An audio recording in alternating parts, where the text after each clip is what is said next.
Hey, good morning, guys. Happy Tuesday. If your Monday was like mine, it was a little crazy, but it was worth it, and God is still good, regardless of what happens.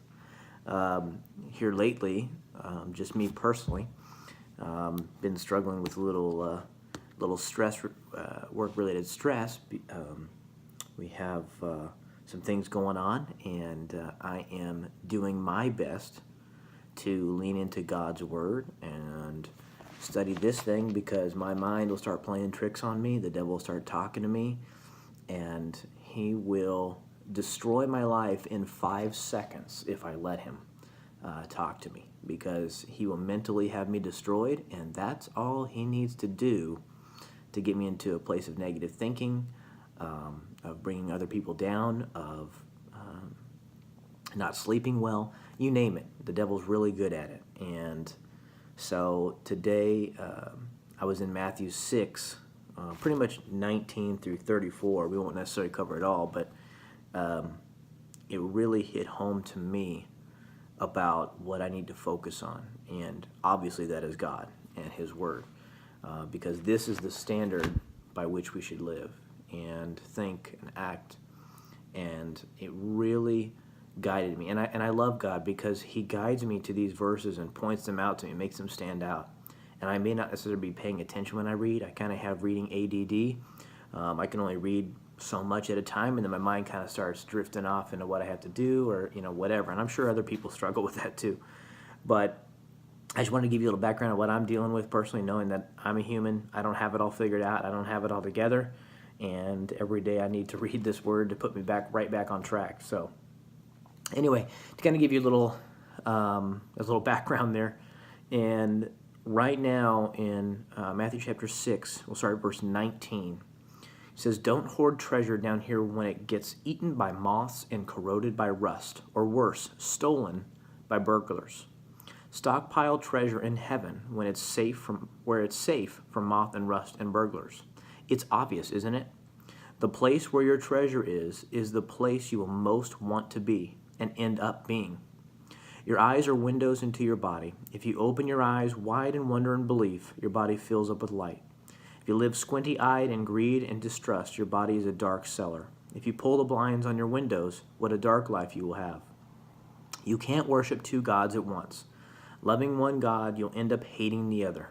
Adoration of one feeds contempt for the other. You can't worship God and money both. If you decide for God, living a life of God worship, it follows that you don't fuss about what's going on at the table at mealtimes or whether the clothes in your closet are in fashion. There is far more to your life than the food you put in your stomach, more to your outer appearance than the clothes you hang on your body. Look at the birds, free and unfettered, not tied down to a job description, careless in the care for God. And you count far more to Him than birds. So we've all heard that before about why are we even concerned about what we're going to wear, how we're going to eat, how we're going to make ends meet? God takes care of us. We count far more to Him than the birds that fly in the air. He loves us way more, and He cares about us way more, but He feeds them. He feeds the birds, and they are not wandering around, I wonder where my next meal is going to come from. I wonder how I'm going to build my shelter. They just live, they exist, and God takes care of them. And this is the same kind of blind trust we need to have for God, is that, God's going to take care of me regardless of the situation, and know that, and not believe the lies of the devil. And towards the first of this chapter, it's talking about loving God and money. To me, money is a metaphor for anything that you put before God. Money is a metaphor for if you play video games instead of spending time with God, if you work on a computer like I sometimes did before God. I've done it many times before, and I continue to feel the conviction that I should be doing something better than what I am doing. And even in downtimes when you're waiting for your kids to get home, or anytime you're waiting, any time of pause, if you spend time in His Word and just read, whether it's you're like me and you read just a chapter and that's all you can handle, then do that. And because God is important. You can't serve God and your passion because one is going to override the other. And I can tell you guys right now, just like tithing, when you tithe, you have more money at the end of the month. Same thing goes if you spend time with God. If you spend time with God, somehow He makes up the time. It's like the time goes by really fast, and all of a sudden you have more time in your day. You've got everything done you need to get done, and you have more hours at the end of the day to do whatever you need because you spent time with God. So He definitely should be the primary focus in our life. And it's funny, this verse hit home with me today, and this is why I said at the beginning. It says, give your entire attention to what God is doing right now, and don't get worked up about what may or may not happen tomorrow. God will help you deal with whatever hard things come up when the time comes. That is a powerful verse for me today. That is Matthew 6:34.